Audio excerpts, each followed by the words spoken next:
साथियों, You agree with that? शुरुआत करें। साथियों,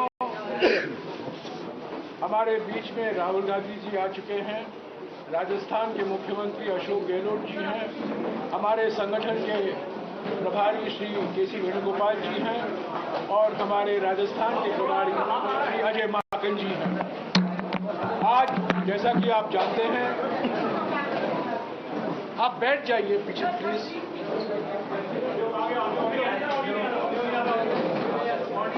ऑडियो राहुल जी की आएगी।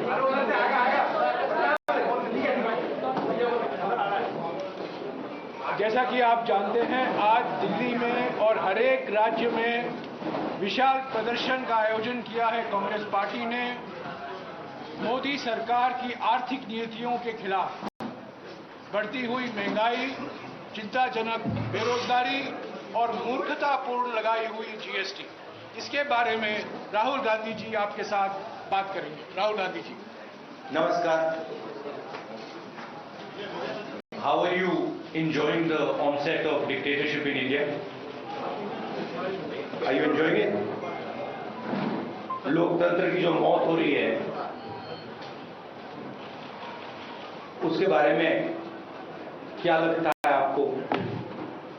क्या महसूस हो रहा है कि जो इस देश ने 70 साल में बनाया, उसको 8 साल में खत्म कर दिया गया। आज हिंदुस्तान में लोकतंत्र नहीं है। आज हिंदुस्तान में 4 लोगों की डिक्टेटरशिप है। हम महंगाई के मुद्दे उठाना चाहते हैं, बेरोजगारी का मुद्दा उठाना चाहते हैं, जो समाज को बांटा जा रहा है उसके बारे में हम चर्चा करना चाहते हैं। यहां करना चाहते हैं, पार्लियामेंट हाउस में करना चाहते हैं। हमें ना बोलने दिया जाता है, पार्लियामेंट हाउस में हमें डिबेट नहीं करी जाती, अलाउ करी जाती है, हमें अरेस्ट किया जाता है। ये आज हिंदुस्तान की हालत है। आप सवाल पूछिए।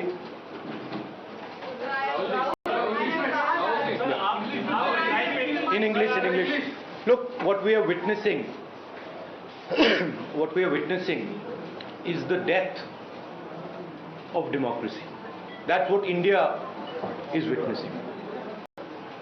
What India has built, brick by brick, starting almost a century ago, is basically being destroyed in front of your eyes. All of you know it. The whole of India knows it.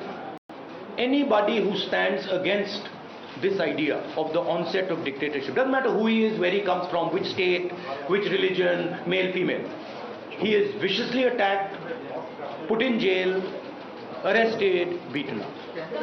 One thing, the idea is that people's issues, whether they are price rise, unemployment, violence in society, people's issues must not be raised. That is the sole agenda of the government, and the government is being run to protect the interest of 4 or 5 people, and the government, this dictatorship is being run in the interest of 2 or 3 big business people by 2 people. एक minute. अरे सिद्धार्थ, एक minute. Ashok जी कुछ बोलेंगे।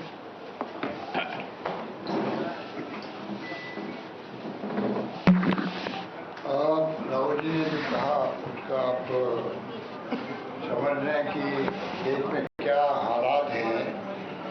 किसी ने हमने कल्पना नहीं की थी कि कभी ये वक्त भी आएगा जब डेमोक्रेसी समाप्त होते हुए देखना पड़ेगा लोगों को। जिस रूप में दर्जा उड़ रही है संविधान की, कोई कल्पना नहीं कर सकता। महंगाई हो, बेरोजगारी हो, जीएसटी हो, जो कुछ भी हो रहा है देश के अंदर, सुनवाई करने वाला कोई नहीं है। ऐसा पहली बार हो रहा है। आज अगर विधानसभा चलती है तब भी हम लोग डीएलओ की मीटिंग नहीं कर पाते जिले के अंदर, विधायकगण, माननीय विधायकगण असेंबली बिजी है और यहाँ पर आप देखिए खड़गे साहब को, सोनिया जी को, पार्लियामेंट चल रही है और आप बुला रहे हो। इसलिए मैंने उस वक्त कहा था कि ईडी का आतंक है देश का, आतंक है। ED, income tax, CBI. Rahul ji के नेतृत्व में हम लोग गए थे वहाँ सीबीआई के दफ्तर के बाहर रात को 2 बजे, 2:30 बजे। आज तक सुना था कि सीबीआई छापे डालती पुलिस पर, पहली बार पुलिस छापा डाल रही थी सीबीआई पर। तो देश में जो कुछ हो रहा है वो खतरनाक खेल हो रहा है, डेमोक्रेसी खत्म हो रही है। अब समय आ गया कि जनता को भी आगे आना पड़ेगा। आंदोलन कांग्रेस कर रही, विपक्षी पार्टियां कर रही है। जहाँ जिनको सूट कर रहे वो साथ दे, वरना खुद के जो सामाजिक संगठन है, एनजीओ है, एक्टिविस्ट है, उनको भी कोई भी तरीके से सरकार के खिलाफ खड़ा होना पड़ेगा। मैं निवेदन करना चाहता हूँ। आज जो ये आह्वान किया गया पूरे देश भर के अंदर, लोगों को महसूस हो रहा है कि कितनी भारी महंगाई है, बेरोजगारी से हाहाकार मचा हुआ है युवाओं के अंदर। जीएसटी का जो नए कानून हो रहे हैं रोज के रोज, वो आप देख रहे हो। तो समय आ गया कि मीडिया को भी हिम्मत दिखानी पड़ेगी। जब जनता आगे आ रही है, मीडिया हिम्मत नहीं दिखा सकती, जनता आगे आ रही है, पॉसिबल। उसी प्रकार से मीडिया के मालिकों के ऊपर जो दबाव है, इनकम टैक्स का, ईडी का, सीबीआई का, उसको भी छोड़ना पड़ेगा। नेशनल हेराल्ड भी अखबार है वो, जब अगर एक न्यूज़पेपर पे हमला हो सकता है तो कभी किसी पे भी हो सकता है। दिमाग में रखिए बात को। आज मीडिया के सामने बहुत बड़ा चुनौती है कि वो बोल नहीं पा रहा है, बोलना चाहिए उसको। राहुल ठीक कह रहे हैं, वो हिम्मत नहीं दिखा पा रहा है। हिम्मत अपनी दिखाएंगे तो एक बात मैं कह के अपनी बात समाप्त कर देता हूँ। जो आपके मेरी बातें कहने की मेरे पास बहुत सारी, पर राहुल जी यार बैठे हैं, तो मैं खाली एक बात आपको कह के अपनी बात समाप्त करना चाहता हूँ। जो मार्टिन लिनोमन ने कहा था, जब जर्मनी में हिटलर की तानाशाही हुई थी और विपक्षी बुद्धिजीवी, सामाजिक कार्यकर्ता, पत्रकार, अल्पसंख्यक को निशाने पर लेने लगे, वहाँ की जनता चुप रही, सोचती रही राजनीतिक लड़ाई। 45 में जब जर्मनी हिटलर की तानाशाही चलने के कारण पूरा बर्बाद हो गया जर्मनी, वहाँ के लोगों को बहुत पछताना पड़ा। और एक समय रहते हुए लोकतंत्र के लिए आवाज उठाई जाती तो शायद देश बर्बाद नहीं होता। आपकी तो आगे बातें कहने को बहुत सारी है, उन्होंने बहुत सारी बातें कही है। कहने का मतलब आज अगर चुप रहेंगे तो हमें इतिहास माफ नहीं करेगा। ये मैं कहना चाहता हूँ, निवेदन करता। एक बात कहकर मैं फिर बात खत्म कर रहा हूँ। पंडित नेहरू और जो जमाना था वो जमाने का, उनको मैं याद देना चाहता हूँ, मोदी जी को और इनकी आरएसएस के इनके आकाओं को। राष्ट्रीय ध्वज जो है, एक पैरा पढ़ के मैं बात करूंगा। हिंदुस्तान के राष्ट्रीय झंडे को अभी मैंने फहराया है, पंडित नेहरू कह रहे हैं, अभी मैंने फहराया। मतलब पहले मैंने फहराया था, क्या मतलब है? ये हिंदुस्तान की आज़ादी के प्रतीकों में से एक है। ये हिंदुस्तान की एकता का प्रतीक है। लेकिन याद रखिए, जब किसी मुल्क का झंडा फहराया जाता है तो वह फिर तब तक नहीं झुकने नहीं दिया जाता है जब तक कि मुल्क के अंदर एक भी आदमी जिंदा रहता है, एक भी आदमी जिंदा रहता है। आज आप लोग इस मौके पर इकट्ठे हुए हैं जबकि राष्ट्रीय कांग्रेस अपना सबसे ज्यादा महत्वपूर्ण अधिवेशन कर रही है और मुल्क की आजादी के लिए लड़ी जाने वाली लड़ाई में एक बड़ा कदम आगे बढ़ाने जा रही है। पंडित नेहरू कह रहे हैं, आज जबकि आपने एक झंडा फहराया है, क्या आपके अंदर इस संकल्प की आग नहीं झदक रही है कि इसे झुकने नहीं दिया जाएगा? मैं चाहता हूं कि आप ये प्रण करें, इस झंडे की हिफाजत करने की पूरी ताकत आप में रहेगी और यह कि आज़ादी की खातिर आप अपनी जान को कुर्बान करने देने के लिए तैयार रहेंगे। जिस झंडे के नीचे आज हम खड़े हैं, जिसको आपने अभी सलामी दी है, वह किसी एक जमात का नहीं है, ये एक देश का झंडा है। अब तक अगर आपने किसी खास जमात के लिए मुल्क को नुकसान पहुंचाते हुए काम किया है तो आप गलती पर थे। वे सभी लोग जो आज इस झंडे के नीचे खड़े हैं हिंदुस्तानी है, ना हिंदू है ना मुसलमान है, बल्कि हिंदुस्तानी है।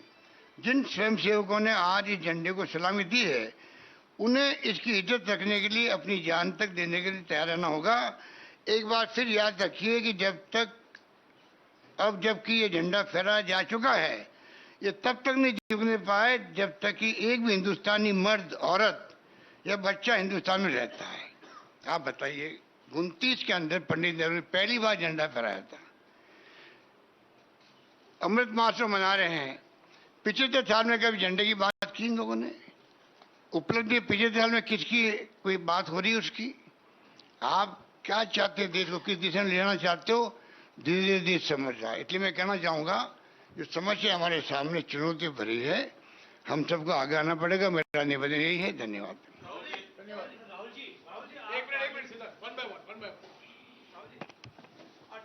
डेमोक्रेसी में जो भी टूल्स होते हैं किसी इशू को उठाने के लिए, आपने संसद में चर्चा करा दी, सरकार के कई लोगों ने बोला, उन्होंने महंगाई है मानने से इनकार किया, आपने गांधी जी की प्रतिमा के सामने प्रोटेस्ट कर लिया, आप सड़क पर हैं।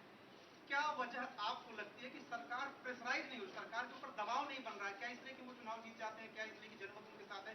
क्यों प्रेशर नहीं पड़ रहा है? करेक्टिव मेजर्स क्यों नहीं ले रही गवर्नमेंट? जैसे मैंने पहले कहा, जो ऑपोजिशन डेमोक्रेसी में, लोकतंत्र में लड़ती है, वो इंस्टीट्यूशंस के बल पे लड़ती है। मतलब जो देश का लीगल स्ट्रक्चर होता है, जुडिशियल स्ट्रक्चर होता है, जो देश का इलेक्टोरल स्ट्रक्चर होता है, जो देश की मीडिया होती है, उसके बल पर ऑपोजिशन खड़ी होती है। वो सब जो इंस्टीट्यूशंस हैं, वो सब के सब सरकार को पूरा सपोर्ट दे रहे हैं। क्यों? क्योंकि सरकार ने अपने लोग इंस्टीट्यूशंस के अंदर बैठा रखे हैं। हिंदुस्तान का आज हर इंस्टीट्यूशन इंडिपेंडेंट नहीं है। हिंदुस्तान का हर इंस्टीट्यूशन आज आरएसएस के कंट्रोल में है। आरएसएस का एक व्यक्ति हर इंस्टीट्यूशन में बैठा है। तो हम एक राजनीतिक पार्टी से नहीं लड़ रहे हैं, हम हिंदुस्तान के पूरे इंफ्रास्ट्रक्चर के खिलाफ लड़ रहे हैं। जब हमारी सरकार होती थी, इंफ्रास्ट्रक्चर न्यूट्रल रहता था, हम इंफ्रास्ट्रक्चर को कंट्रोल नहीं करते थे। 2 राजनीतिक पार्टियों की लड़ाई होती थी, 3 राजनीतिक पार्टियों की लड़ाई होती है। आज इंफ्रास्ट्रक्चर सरकार का पूरा एक पार्टी के साथ है। फाइनेंशियल इंफ्रास्ट्रक्चर उनके साथ है। अगर कोई दूसरी पॉलिटिकल पार्टी को सपोर्ट करना चाहे, उस पर ईडी लगा दी जाती है, सीबीआई लगा दी जाती है, धमकाया जाता है, डराया जाता है। तो फाइनेंशियली मोनोपोली है बीजेपी की, आरएसएस की, इंस्टीट्यूशनली मोनोपोली है। इसीलिए ऑपोजिशन इफेक्टिवली, अग्रेसिवली खड़ी हो रही है, बट इंपैक्ट जो होना चाहिए वो दिख नहीं रहा है।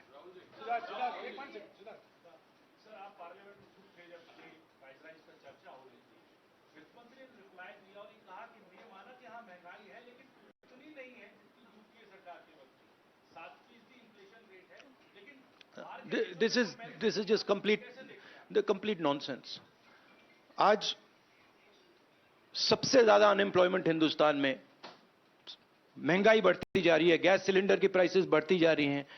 पता नहीं, शायद मतलब फाइनेंस मिनिस्टर को मतलब ये आंकड़े दिख ही नहीं रहे हैं, या उनको बताया गया है कि बस बोलते जाइए, बट ये रियलिटी नहीं है। आप किसी भी कस्बे में चले जाइए, किसी भी गांव में चले जाइए, किसी भी शहर में चले जाइए, पूछिए महंगाई की क्या हालत है, आपको बताएंगे कि सबसे ज्यादा आज महंगाई है। तो देखिए, रियलिटी एक है और परसेप्शन एक बनाया जाता है। ठीक है, कहते हैं स्टार्टअप इंडिया, ठीक है, पूरा ट्रांसफॉर्मेशन कर दिया। आप मुझे दिखाओ स्टार्टअप इंडिया है कहां? स्टार्टअप इंडिया लोगों को फायर कर रहा है, निकाल रही है स्टार्टअप्स, लोगों को सड़क पे फेंक रही हैं। कोविड में हिंदुस्तान में कोई नहीं मरा। हेल्थ मिनिस्टर आपको कहेंगे कि हिंदुस्तान का परफॉर्मेंस दुनिया के सब देशों से बेहतर था। यूएन आपको कह रहा है कि 5 million people have died, Hindustan की सरकार कह रही है नहीं हुआ, वो झूठ बोल रहे हैं। गुजरात में आप जाएंगे, वहां पे मतलब लाशों के ढेर लग गए थे। गंगा में आपने देखा लाखों लोग मरे, मगर नहीं, हिंदुस्तान की सरकार कहती है यह सच्चाई नहीं है। बेरोजगारी बढ़ती जा रही है, हिंदुस्तान की सरकार कहती है सच्चाई नहीं है। महंगाई बढ़ती जा रही है, हिंदुस्तान की सरकार, उनकी जो फाइनेंस मिनिस्टर हैं, कहते हैं नहीं। पूरा कम्युनिकेशन स्ट्रक्चर उनके हाथ में।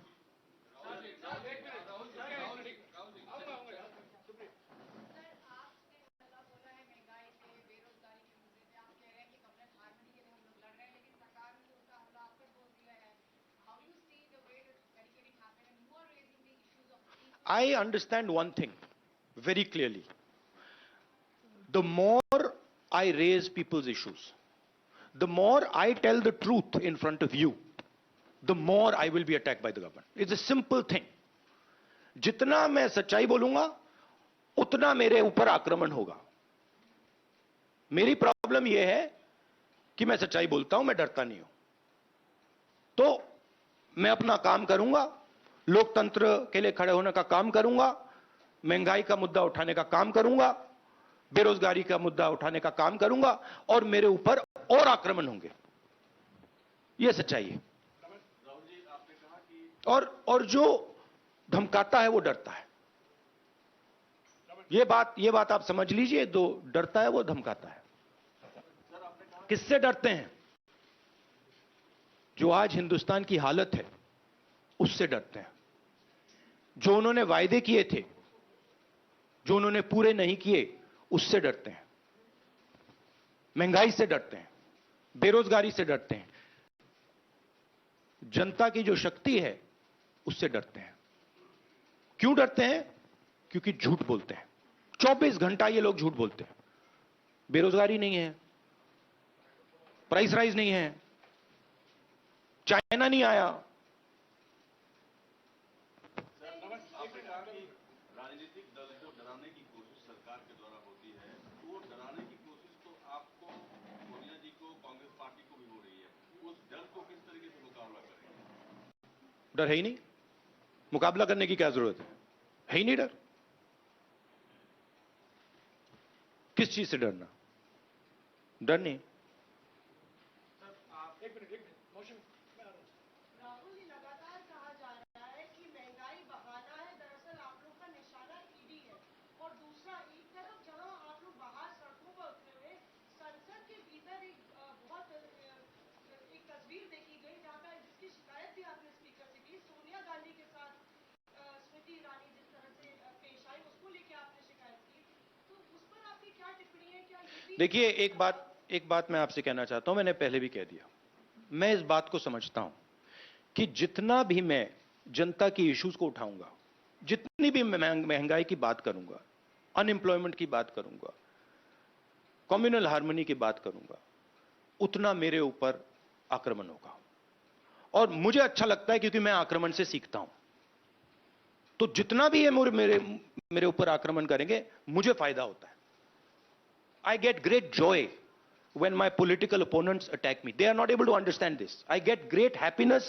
अंदर से मुझे बहुत खुशी होती है। क्यों? क्योंकि मुझे अपने जो आइडियाज हैं, अपनी जो सोच है, अपनी जो विचारधारा है, वो और समझ आती है। मुझे बैटलफील्ड जो है वो और समझ आती है। लड़ाई क्यों हो रही है, मुझे वो समझ आता है, और उससे मुझे बहुत बहुत खुशी होती है। आप एक काम कीजिए, अगर आपको मौका मिले, जो ईडी ऑफिसर्स ने मुझे इंटेरोगेट किया, उनसे आप जाके बात कीजिए। वो आपको बता देंगे क्या हुआ उस कमरे में।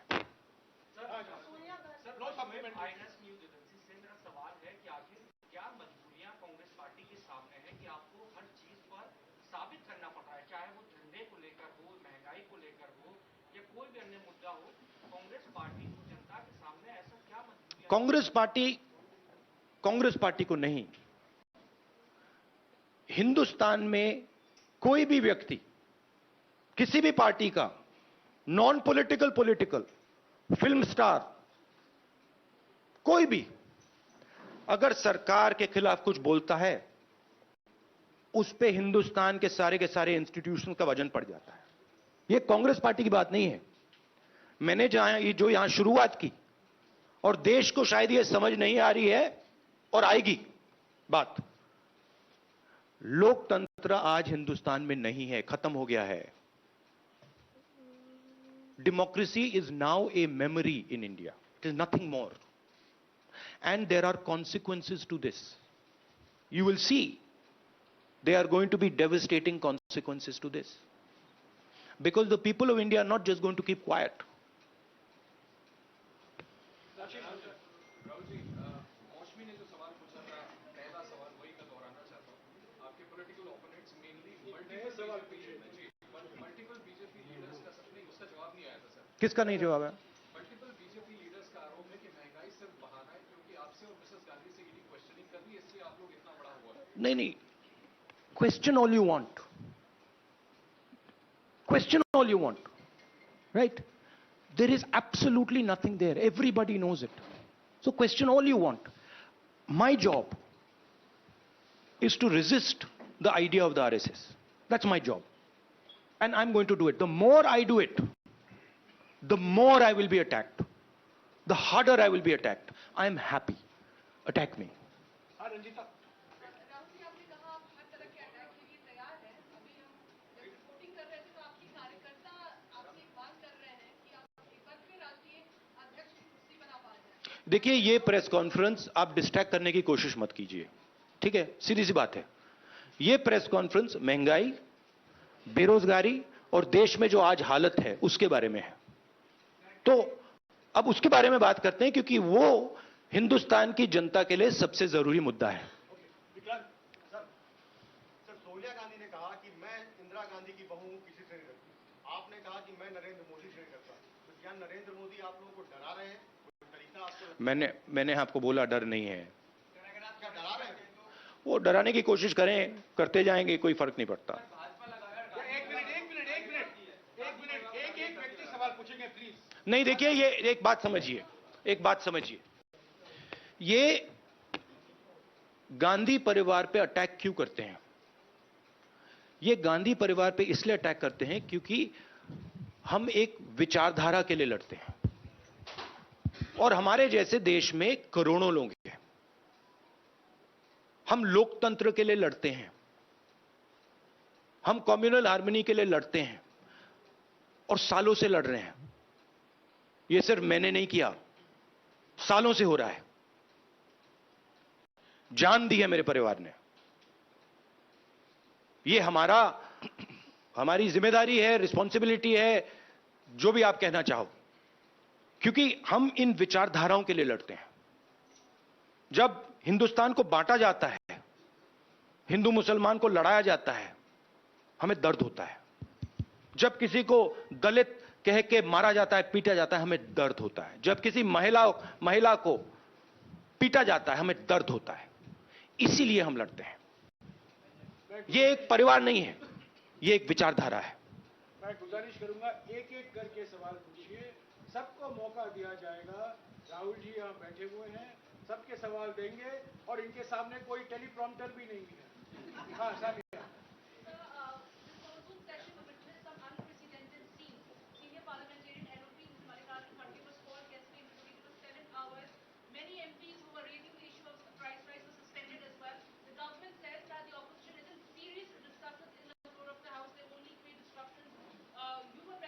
We have been asking for a discussion on price rise.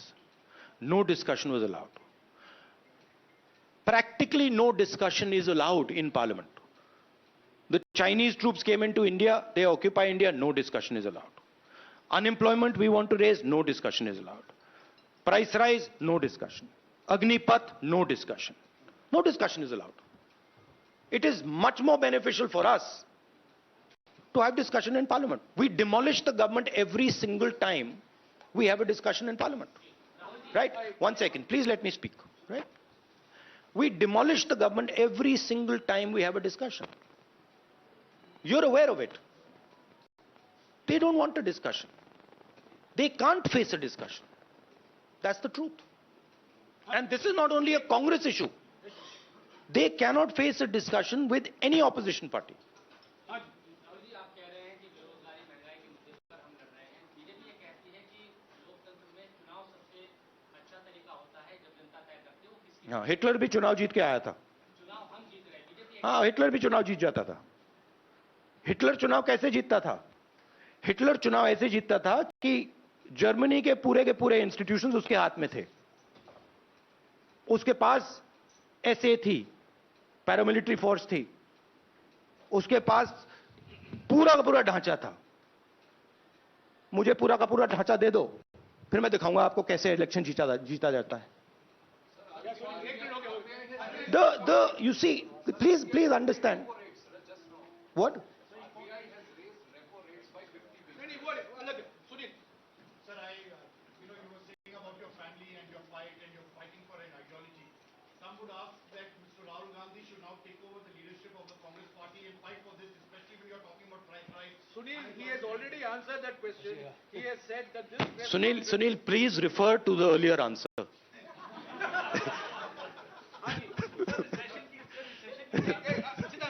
I will, please refer to that one. It is there. You can look at the video. You can look at the video nicely, and it's all there.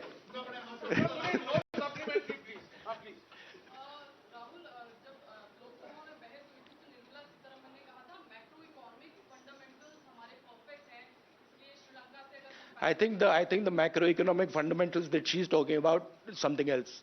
I don't think the finance minister has any understanding of what is going on in the economy of India. Zero understanding, right? She is there as a mouthpiece. She has absolutely no understanding. If she had understanding, we would not be in the situation we're in, right? The entire job creation system of India has been destroyed. Small and medium businesses have been wiped out. We have a GST which is a disaster. Please go and ask any state and they will tell you this GST is a disaster, right? We have the highest unemployment in the country. Price rise across the board. And the finance minister is saying there's no problem. Fine. एक minute यार, एक तरीका है सवाल पूछने का। BJP alleges that Congress is using the tactics of shoot and scoop. आप उनको अटैक करते हैं, फिर आप चले जाते हैं पार्लियामेंट से बाहर और बीजेपी कहती है वो Congress is not participating in the discussion.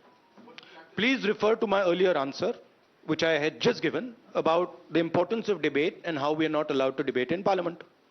आप कांग्रेस जगह जगह प्रदर्शन करने की बात करेंगे और अनुमति नहीं मिली, ऐसे में आप कैसा रहेगा? आप लोग से क्या क्या प्रदर्शन होगा? अब देखेंगे, हमारा काम विपक्ष का काम है। एक तरीका चलेगा नहीं चलेगा उसको हम टेस्ट करेंगे, दूसरा तरीका टेस्ट करेंगे, तीसरा तरीका टेस्ट करेंगे, मगर हम रेजिस्टेंस को नहीं छोड़ेंगे।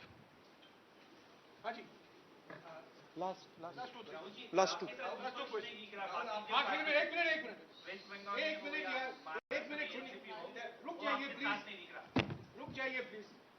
राहुल, आपने कहा कि विपक्ष को खत्म करने की कोशिश है, आपको डराया जा रहा है, अटैक किया जा रहा है। क्या इस बात का भी आपको अंदेशा है कि आपकी या सोनिया गांधी की गिरफ्तारी हो सकती है? मैंने आपसे कहा आप जो भी करना चाहते हो करो, कोई फर्क नहीं पड़ता मुझे। It does not make me any difference. You have to understand this. You have to understand the culture I come from. It does not make me any difference. I will be the happiest person. Rahul ji, विपक्ष जो है, जैसे कि पश्चिम बंगाल में ममता जी विपक्ष में, महाराष्ट्र में NCP आपके साथ है, लेकिन इस आंदोलन में आज आपके साथ नहीं। इन्होंने कहा है ये प्रेस कॉन्फ्रेंस महंगाई के मुद्दे पर, जीएसटी और आर्थिक मुद्दों पर महंगाई के और इसी पर अगर आपको सवाल है तो पूछिए। जी, राहुल, आपने जिक्र किया कि विपक्ष की जो मजबूती होती है वो संस्थान होते हैं, इंस्टीट्यूशंस होते हैं। हमने अभी देखा कि पीएमएलए को लेकर जिस तरह से लगातार आप भी हमलावर हैं, पीएमएलए के जो प्रावधान थे उसके खिलाफ 242 याचिकाएं सुप्रीम कोर्ट में दी, लेकिन सुप्रीम कोर्ट का एक आदेश आता है और उसके बाद भारतीय जनता पार्टी कहती है कि अब विपक्ष के नेताओं पर और ज्यादा सारे के सारे हिंदुस्तान के इंस्टीट्यूशंस आज आरएसएस बीजेपी के कंट्रोल में हैं। सारे के सारे, एक नहीं बचा है, सारे के सारे। तो जो ऑपोजिशन का आइडिया है, ऑपोजिशन के ऑर्गेनाइजेशंस नहीं, ऑपोजिशन का जो आइडिया है उस पर आक्रमण हो रहा है।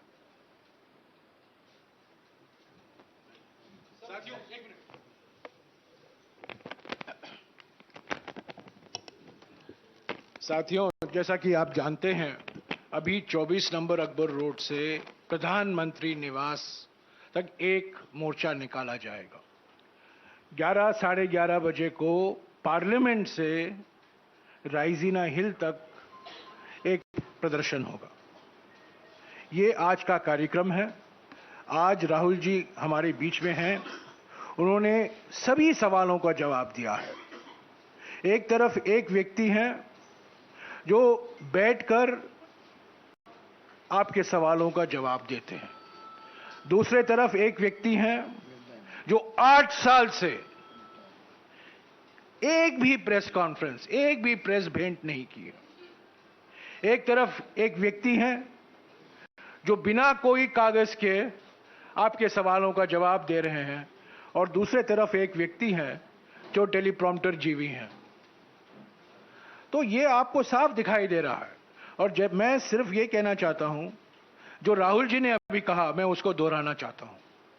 सबसे मुख्य बात जो राहुल जी ने कही, मेरे विचार में, उन्होंने ये कहा, जो धमकी देते हैं वो डरते हैं, जो राजनीतिक प्रतिशोध में विश्वास रखते हैं वो डरे हुए हैं, और जो लोगों को डराते हैं और जो चर्चा से भागते हैं, जनता के मुद्दों से भागते हैं, वो डरे हुए हैं। ये उनका मुख्य संदेश है। शुक्रिया।